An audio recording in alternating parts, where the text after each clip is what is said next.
Most alpha kings arrive at mating rituals crowned in glory, wrapped in power that makes wolves bow before they think to breathe. But Kieran arrived in mud-stained boots and a borrowed cloak, seeking the one thing his throne couldn't give him, someone who might love him for the man, not the crown. The autumn mating ritual of Elderwood Province was already underway when he slipped through the entrance, just another lonely wolf among hundreds. Laughter and music spilled from the great pavilion. Kieran pulled his hood lower, concealing the distinctive golden eyes that marked him as royalty. Tonight, he was just Kai, a common wolf from the Northern Territories, unremarkable in every way he could manage. 3 years since his mother's death had left him not just an orphan, but a king at 25. 3 years of advisors parading eligible daughters before him, each seeing only the throne. Lord Blackwood's daughter had actually brought a contract to their first meeting. Another had spent an entire dinner discussing optimal heir quantities for succession stability. "You look lost, friend." Kieran turned to find a stocky wolf grinning at him, already deep in his cups. "First time at one of these?" the man continued, clapping Kieran on the shoulder. "Marcus is the name. Come, you can't lurk in shadows all night." Before Kieran could protest, Marcus dragged him toward a group of males near the dancing area, where unmated omegas performed traditional displays. "Fresh meat, boys," Marcus announced. "Says his name is Kai." The group barely glanced at him, focused on a stunning omega with raven hair performing at the center. "That's Celeste," one man sighed. "Third son of a minor lord. Rejected 6 alphas already tonight." "She's waiting for someone with real status," another added. Kieran studied the dancers with detached interest until movement at the edge caught his attention. There, by the servants' table, an omega in a simple gray dress was helping an elderly wolf who'd dropped his walking stick. While others danced for attention, she knelt in the dirt, uncaring that it stained her dress. When she smiled at the old man's thanks, something in Kieran's chest tightened unexpectedly. She had auburn hair that caught torchlight like burnished copper, braided simply down her back. No jewels, no cosmetics. Yet when she laughed at something the elder said, she outshone every decorated omega present. "Who is that?" Kieran asked. Marcus followed his gaze and snorted. "That's Luna." "Forget it, friend. She's different." "Different how?" "She's got healing gifts," Marcus said, lowering his voice. "But she's 23 and never accepted a mate. Rejects everyone, kindly, but still. Some say she's waiting for her true mate. Others think she's touched in the head." The music changed, signaling the approach dance, where alphas could request a dance from any omega. Kieran watched several alphas approach Luna, each walking away with polite refusal. "Your turn to try, Kai," Marcus laughed, shoving him forward. "Go on, might as well get your rejection early." The group laughed as Kieran stumbled forward. He could have caught himself easily, but maintained the charade. As he approached Luna, he deliberately slouched, softening his commanding presence. She was bandaging a young serving girl's burnt hand when he reached her. "There now," Luna murmured to the girl. "Keep it clean, and it'll heal without scarring." "Excuse me," Kieran said softly. Luna looked up, and their eyes met. Forest green clashed with gold, and for a moment, Kieran forgot how to breathe. Something ancient stirred in his chest. His wolf, usually controlled to silence, suddenly surged forward with recognition. Luna's eyes widened slightly, a flush creeping up her neck. Her hand went to a small river stone pendant at her throat, worn smooth, simple, but somehow meaningful. "Can I help you? I was wondering if you might. Would you care to dance?" Behind him, the group erupted in laughter. "Did you see his clothes?" one whispered loudly. "Probably can't even shift properly." Luna's eyes flicked to the mocking group, then back to Kieran. Something shifted in her expression, defiance, perhaps even protection. Then, to everyone's shock, Luna stood and placed her hand in his. "I would be honored." The pavilion fell silent. Whispers rippled through the crowd like wind through wheat. Luna, who had refused the Baron's son, who had turned down wealthy merchants, had accepted a nobody in muddy boots. As they moved toward the dance floor, Kieran felt the weight of every stare. But with Luna's hand warm in his, none of it mattered. The music began, and for the first time in 3 years, Kieran felt truly seen. Then a commotion erupted near the entrance. Lord Aldrich Ravencrest had arrived, Alpha Prime of the Eastern Territories. His presence changed everything. As his eyes landed on Luna and dismissed Kieran entirely, the king in disguise realized his one night of freedom was about to become much more complicated. "Lady Luna," Aldrich's voice boomed as he approached, completely ignoring Kieran. "I'd hoped to find you here." Luna's hand tightened in Kieran's grip. "Lord Aldrich, I believe this dance is ending." Aldrich's tone made it clear this wasn't a question. "I would claim the next." "The dance has barely begun," Luna replied evenly, "and I've already promised the next 3 to my current partner." Aldrich's gaze finally acknowledged Kieran, scanning him from hood to muddy boots with obvious disdain. "Surely you jest. This vagrant cannot possibly merit 3 dances." The crowd pressed closer, sensing drama. Kieran felt his carefully constructed persona slipping. The Alpha King in him bristled at the insult, his wolf snarling beneath his skin. "Everyone merits kindness, Lord Aldrich," Luna said, her voice carrying clearly. "Or have the Eastern Territories forgotten basic courtesy?" Gasps echoed through the pavilion. An Omega didn't speak to an Alpha Prime that way, especially not in defense of a nobody. Aldrich's face darkened. "You forget yourself, Omega. Your healing gifts don't place you above your station. And your birth doesn't place you above basic decency," Luna shot back. The temperature seemed to drop. Aldrich stepped forward, his alpha presence expanding, pressing down on everyone nearby. Several Omegas whimpered, submitting instinctively to the display of dominance. But Luna didn't bend. She stood straighter, chin lifting in defiance. And Kieran saw the exact moment Aldrich decided to make an example of her. "Perhaps you need reminding of an Omega's proper place," Aldrich snarled, reaching for Luna's arm. Kieran moved without thinking. His hand caught Aldrich's wrist, stopping it mid-reach. The contact sent shockwaves through the crowd. A nobody had dared touch an Alpha Prime. "She said no," Kieran stated quietly, but something in his voice made even distant conversations halt. Aldrich tried to jerk free and found he couldn't. Kieran's grip, despite his slouched posture and common clothes, was iron. For a heartbeat, gold flickered deeper in his eyes, not common gold, but royal gold. "You dare," Aldrich began.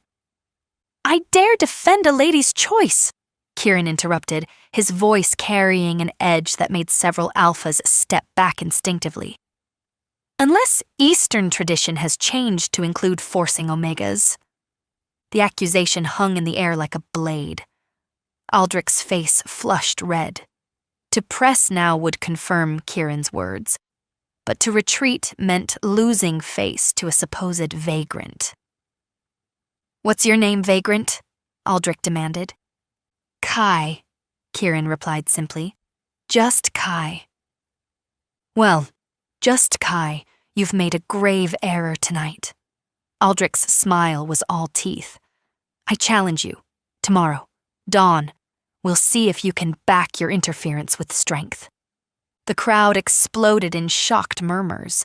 A formal challenge meant combat, potentially to the death. But before Kieran could respond, Luna stepped between them, her presence suddenly filling the space in a way that had nothing to do with physical size. "If you challenge him," she said clearly, "you challenge me as well. After all, I chose him." "You'd bind yourself to this nobody?" Aldrich laughed, but uncertainty flickered in his eyes. "Risk your reputation for a stranger?" "I've made my choice clear," Luna replied steadily. "Or do you question an Omega's right to choose her companion?"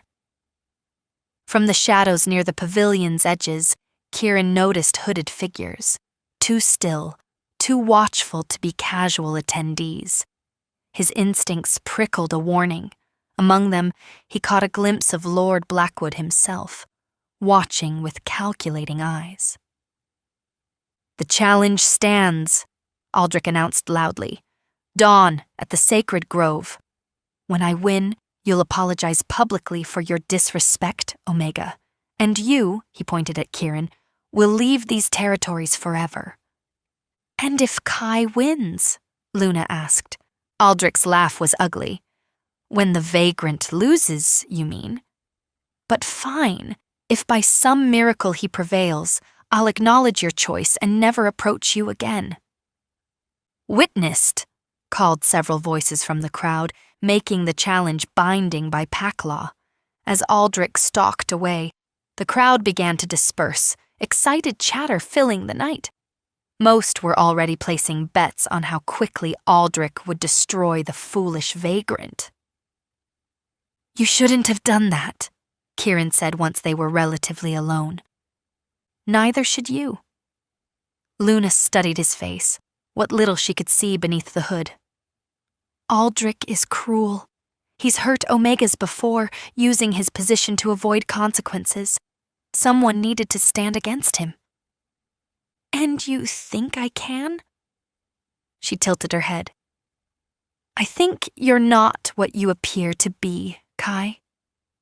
Your stance, when you stopped him, you've had combat training, extensive training." Kieran's heart raced. He'd let too much slip. "Many wolves train." "Not like that. You moved like my father used to move." Her voice dropped. "He was in the Royal Guard before he died." Her hand went to the Riverstone pendant again, a nervous gesture. "This was his. He gave it to me before his last mission, said it would always show me the truth." Before Kieran could respond, a scream pierced the night. The scream came from the servants' quarters. Luna ran toward it without hesitation, Kieran following. They found a young Omega girl collapsed, her body convulsing, black veins spreading up her neck. "Shadow poison," Luna breathed, dropping to her knees. "Someone's been practicing dark magic." She placed her hands on the girl, golden healing light flowing from her palms. The black veins receded slowly, fighting against her power. "This is a warning," the girl gasped as she came to. "Lord Blackwood," he said, "the vagrant must not fight tomorrow." Kieran's blood ran cold. Blackwood, his own counselor, was here, threatening innocents to stop a simple challenge. Why would he care unless? "Take her inside," Luna commanded other servants who'd gathered. Once they were alone, she turned to Kieran. "Lord Blackwood is the king's chief advisor. Why would he care about a minor challenge?" Before Kieran could answer, 3 hooded figures approached. He tensed, ready to fight, but Luna touched his arm. "Friends of mine," she explained as they drew closer. "They help me with the healing work." The lead figure lowered her hood, revealing an elderly Omega with knowing eyes. "Luna, child, what have you gotten yourself into now?" "Something necessary, Mira." Mira's gaze fixed on Kieran with uncomfortable intensity. She circled him slowly. "The threads of fate are tangling tonight. I see a wolf wearing sheep's clothing. I see a crown hidden in shadow." "Mira sees patterns," Luna explained at Kieran's confused look. "She's been preparing something for tomorrow, something to ensure a fair fight." Mira pulled out 2 vials. One contained silver liquid, moon water, illegal outside royal hands. The other held a clear substance that seemed to shimmer with its own light. "Moon water for poison," she said, handing the first to Luna. "And this," she gave the second vial to Kieran, "is truth's essence. Not magic, but alchemy. It compels honesty when combined with an alpha's command." "That's what Aldrich fears most," the second hooded figure said, lowering her hood to reveal a scarred throat. "The truth about what he's done?" "Sarah speaks from experience," the third figure added, still hooded. 3 Omegas dead in the last 2 years. All accidents during challenges. Luna's hand found Kieran's. "Together, we might expose him." As they led him away from the pavilion, Kieran made a decision. These people deserved honesty, at least part of it. "There's something you should know," he began. "Blackwood isn't just here for the ritual. He's been gathering power, making alliances. If he's involved in tomorrow's challenge, then it's about more than just Aldrich's pride," Luna finished. "You know him. You're connected to the royal court somehow." Kieran nodded carefully. "I served there before I left. I know things about Blackwood that he'd kill to keep secret." "What kind of things?" Sarah asked. "The kind that would see him hanged for treason." Silence fell over the group. Finally, Mira spoke. "Then tomorrow isn't just a challenge, it's an assassination." "Probably," Kieran agreed.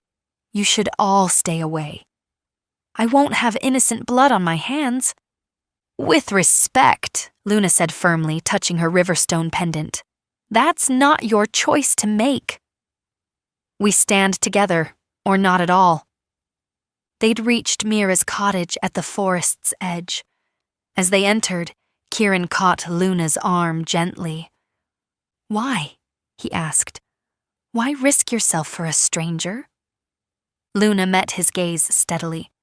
"Because when I looked into your eyes, I saw someone worth saving.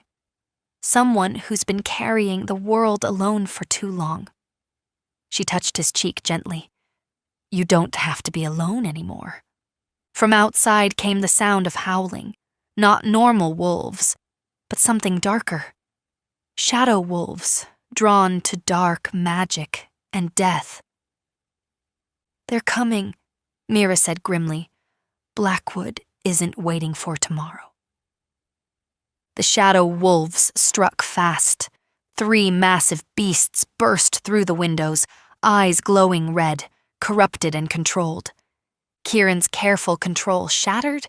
The partial shift was instant, claws extending, strength flooding his limbs.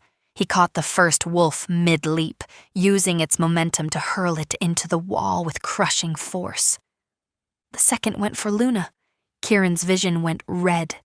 A snarl tore from his throat that made everyone freeze. It wasn't the sound of a common wolf. It was the sound of an alpha king. He tore through the remaining wolves with lethal precision. When the last fell, silence descended. Kieran stood among the corpses, blood dripping from his claws. "No common wolf fights like that," Sarah breathed. Luna stepped forward, ignoring the blood. She reached up and pushed back his hood. Golden eyes met forest green, and recognition dawned in her face. "You're him," she whispered. her hand going to her pendant, which now glowed faintly. Your king, Kieran Silverthrone. Kieran stood frozen as his carefully constructed disguise crumbled. Sarah had dropped to one knee instantly. The hooded figure stumbled backward. Only Mira remained unsurprised, as if she'd known all along. Your Majesty, Sarah whispered, and the title sounded like an accusation. Don't! The word tore from Kieran's throat.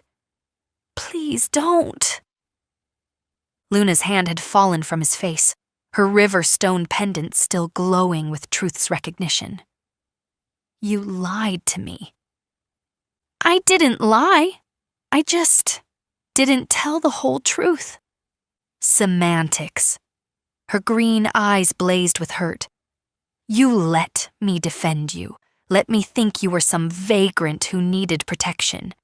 Was this amusing for you? No. He reached for her, but she stepped back. When you took my hand, when you chose me thinking I was nobody, it was the first real choice anyone's made about me in 3 years. Not the crown, not the power. Just me. But it wasn't you, Luna shot back. It was Kai. And Kai doesn't exist. Another howl echoed outside, more shadow wolves approaching. This discussion needs to wait, Mira said sharply. Blackwood knows you're here, Your Majesty. He's been watching all along. As if summoned, the door exploded. Lord Blackwood himself entered, flanked by corrupt guards who'd been stationed around the pavilion all along. Your Majesty, Blackwood said with mock courtesy. Imagine my surprise when I saw you here, playing commoner. Blackwood. Kieran shifted, positioning himself between the Lord and the others. Mother never trusted you. Your mother was weak, clinging to old traditions while the world changed. You're just like her, hiding among commoners instead of ruling. You mean ruling through fear and corruption? Blackwood smiled coldly. After your tragic death tonight, killed by Omega radicals who lured you here, I'll ensure the kingdom is ruled properly. My nephew will make an excellent puppet king. Aldrich is your nephew, Luna gasped, understanding flooding her face. The murdered Omegas, the challenges, it was all you. A necessity, Blackwood said dismissively. Omegas were getting ideas above their station. But enough talk. Dark magic gathered around his hands, corruption that reeked of shadow poison. But before he could strike, Luna acted. She shattered the moon water vial on the floor. Silver light exploded through the cottage, burning away the dark magic. In the confusion, she pressed the truth essence vial into Kieran's hand. For tomorrow, she whispered, if we survive tonight. The corrupt guards advanced, but found their way blocked. Wolves from the forest emerged, not shadow wolves, but real ones. Packless Omegas, forgotten ones, those who'd been watching and waiting. You think you own this kingdom? Luna said, standing beside Kieran. But power built on fear is no power at all. Blackwood retreated, his guards overwhelmed by sheer numbers. This isn't over, he snarled. Tomorrow, when my nephew kills your king, you'll all pay. As he vanished into the night, Kieran turned to the assembled wolves. Some had recognized him, others simply sensed the truth. I've failed you, he said simply. I hid in my grief while corruption festered. But tomorrow, that changes. Tomorrow you could die, Luna said quietly. Then I die as myself, not hiding behind a false name. He looked at her, golden eyes pleading. Can you forgive me? Luna was silent for a long moment. Then she took his hand. I chose Kai because I saw who he really was, a man who defended an Omega's right to choose, who stood against injustice even when it cost him. That man is still you, crown or no crown. Your Majesty, Sarah spoke up, will stand with you tomorrow. All of us. I can't ask that. You're not asking, Luna interrupted. We're choosing. Dawn was approaching. Soon, the challenge would begin. Kieran looked at the truth essence vial in his hand, then at the wolves gathered around him, not subjects bowing to a king, but people choosing to stand with him. Then, we face this together, he said. As they prepared for the sacred grove, Kieran caught Luna alone for a moment. The pendant, he said, gesturing to her riverstone. It really shows truth. It was my father's, she said softly. He told me it would help me recognize what matters. Tonight it showed me that Kai and Kieran are the same person, someone worth standing beside. After tomorrow, if we survive, everything changes. Good, Luna said simply. Change is overdue. They walked toward the sacred grove as the first light of dawn touched the sky. Behind them followed not an army but something more powerful, wolves who'd chosen to stand for truth. In his hand, Kieran held the vial that would expose Aldrich's crimes. At his side walked an Omega who'd seen through every disguise to the man beneath. The challenge ahead would determine not just his fate, but the kingdom's future. The sacred grove filled with witnesses as dawn broke fully. Word had spread through the night. Something momentous would happen here. The crowd was massive, nobles and commoners alike drawn by rumors and whispers. Aldrich waited in the grove's center, stripped to fighting leathers, confident in victory. Beside him stood Blackwood, playing the concerned uncle, though Kieran could see the calculation in his eyes. Before we begin, Aldrich announced, I invoke the old law. The challenged may choose weapons or claws. Claws, Kieran said simply. Luna touched his arm as they entered the circle. Remember, she whispered, the truth is your greatest weapon. The ritual words were spoken. The circle was marked. Aldrich shifted partially. Claws extended, muscles rippling with enhanced strength, a poisoned needle hidden in his palm just as Sarah had warned. Kieran remained human in appearance, only extending his claws, the truth essence vial concealed in his grip. Too scared to shift properly? Aldrich taunted, circling. This will be even easier than... Kieran moved, not with the fumbling uncertainty of Kai the vagrant, but with the controlled precision of a king who'd trained since childhood. His claw strike missed Aldrich's throat by inches, intentionally. Aldrich stumbled back, shocked. The crowd murmured. Lucky strike, Aldrich snarled, attacking in earnest. What followed was a deadly dance. Kieran stayed defensive, dodging, deflecting, making Aldrich work. To the crowd, it looked like a desperate vagrant barely surviving. Only those with trained eyes could see the truth. Kieran was controlling the entire fight. 5 minutes in, Aldrich was panting, frustrated. His attacks became wilder. Finally, he overextended, going for a killing blow to Kieran's heart. Kieran let him come. At the last second, he twisted, taking the poisoned needle in his shoulder, deep enough to wound, shallow enough to survive. But more importantly, it brought Aldrich close enough. Kieran shattered the truth essence vial against Aldrich's neck, the liquid seeping into a small cut from his claw. Tell them, Kieran commanded, his Alpha King voice emerging fully. Tell them about the Omegas you murdered. Aldrich tried to resist, but truth essence combined with an Alpha King's command was unbreakable.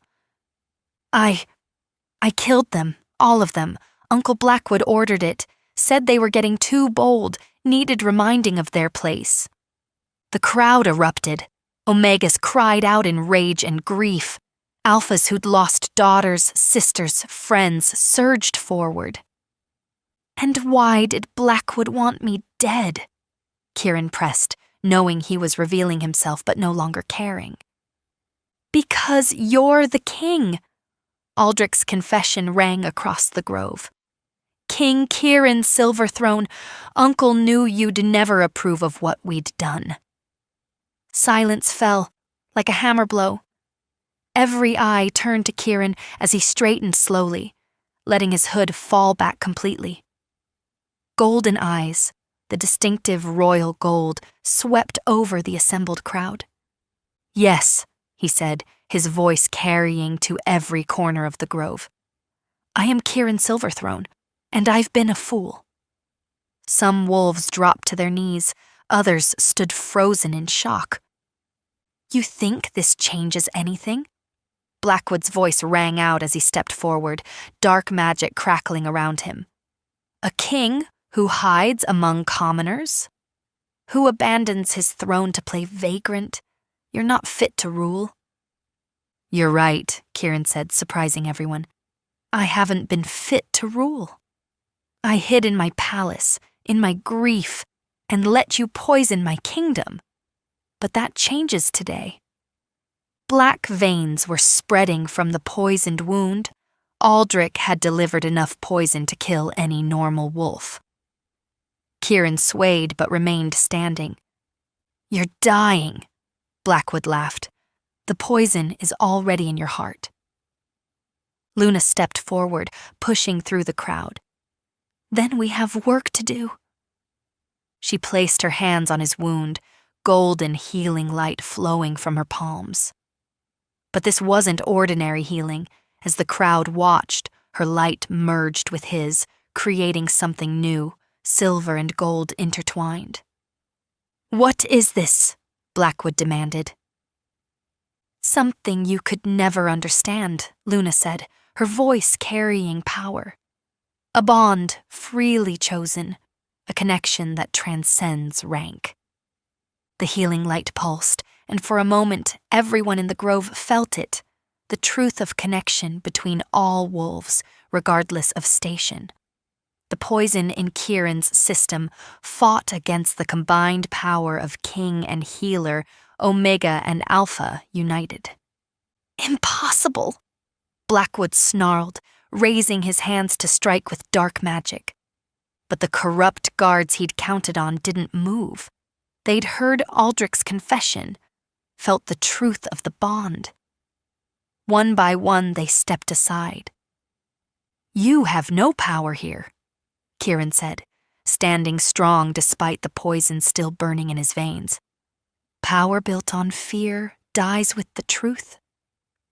Blackwood looked around wildly, finding himself surrounded by angry citizens, not just Omegas, but Alphas who'd been deceived, Betas who'd lost friends, all united in demand for justice. "Seize him!" Kieran commanded, and this time the guards obeyed their true king. As Blackwood was dragged away, Kieran collapsed to one knee. The poison was stronger than they'd thought.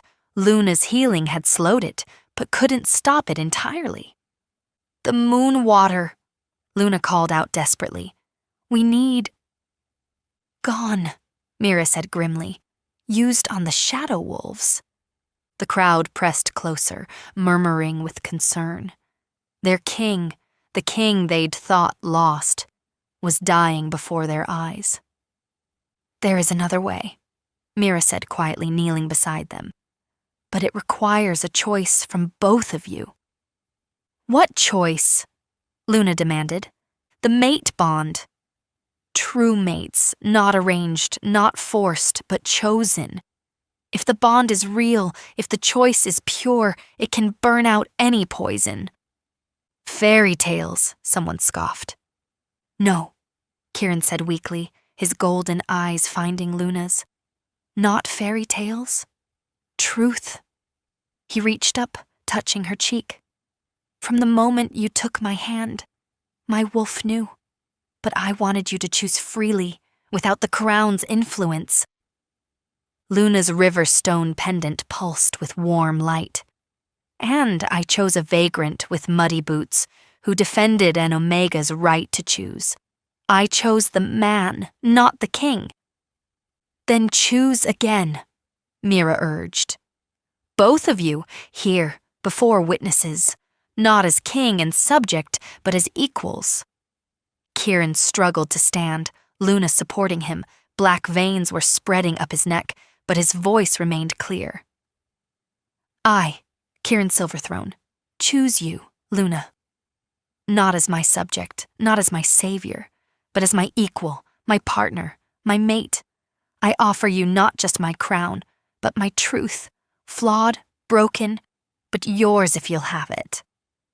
Luna's eyes filled with tears. I, Luna of Elderwood, choose you, Kieran. Not for your throne, not for your power, but for the man who hid himself to find something real. I offer you my strength, my healing, my heart, not in submission, but in partnership. Their words rang with sincerity that even the skeptics couldn't deny. Luna's pendant blazed with light, and she understood. It hadn't just shown truth, it had been waiting for this moment, for truth to be spoken. They kissed, and power erupted around them, not dark like Blackwood's magic, but warm and golden, spreading through the grove like sunrise. The mate bond blazed to life, visible to all, a golden thread connecting their souls. The poison in Kieran's system met the combined life force of true mates and burned away like shadow before light. But more than that, the bond spread outward, touching every wolf in the grove. For one moment, they all felt it, the connection between all wolves, the truth that rank was just an illusion. When the light faded, both Kieran and Luna stood transformed. Gold now flecked her green eyes. Her simple dress had become a gown of silver and gold. His common clothes had transformed into royal attire, but simpler than before, meant for working, not just ruling. "Your Majesty," someone called out, beginning to kneel. "No," Kieran said firmly. "No more kneeling. If you accept me as your king, accept me as I am, someone who learns, who listens, who leads beside you, not above you. And I stand with him," Luna added, "not as a queen above you, but as a healer among you. Together, we'll rebuild what corruption destroyed." Sarah stepped forward first. "I lost my sister to the old way. I choose the new." Marcus, the drunk from the ritual, stepped forward next. "I mocked you, called you nothing. But you showed us what real strength looks like, defending those who need it, standing for truth even when it costs everything." One by one, others stepped forward, not kneeling, but standing tall, choosing. "What of me?" Aldrich asked from where he knelt, still compelled by truth. "I murdered innocents." "You were a weapon," Luna said with surprising compassion. "Wielded by your uncle, shaped by a corrupt system. The question is, what will you choose to be now?"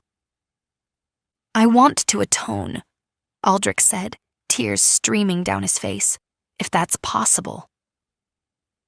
"Redemption is always possible," Kieran said, "for those willing to work for it. You'll face justice, but also the chance to heal the wounds you created." As the sun climbed higher, the sacred grove witnessed something unprecedented, a kingdom reborn not through violence but through choice, a king who'd hidden to find truth, an Omega who'd chosen a nobody and discovered a somebody. "The autumn mating ritual brought unexpected matches this year," Mira said with a knowing smile. "A king found his queen, a kingdom found its heart, and we all found that the greatest power isn't in ruling over others, it's in standing beside them." Kieran took Luna's hand, raising it high. "The old kingdom dies today. What we build together starts now. The crowd didn't cheer for their king. They cheered for their future, one where every wolf mattered, where truth conquered fear, where love transcended rank. The king in disguise had been mocked at the mating ritual, but an Omega had offered him her hand, and in doing so, had offered the entire kingdom a new beginning. 6 months later, the throne room barely resembled its former self. Where once a single throne sat elevated above all, now 2 seats stood side by side, at the same level as the council chairs that formed a circle.